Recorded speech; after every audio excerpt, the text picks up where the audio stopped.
Pa ja neću prikrijem privatnost. Dobro. Ja hoću prikrijem svoje lice i sebe kao neko ko živi normalan život, regularan život.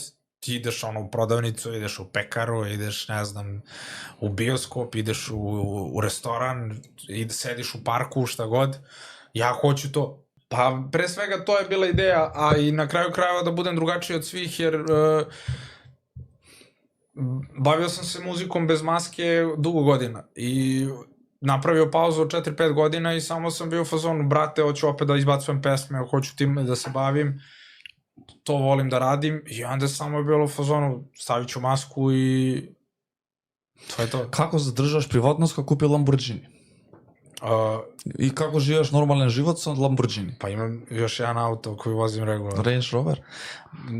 Još jedan. Кој е третиот? Pa to. Сигурно не е Citroen C3, нели? Nije.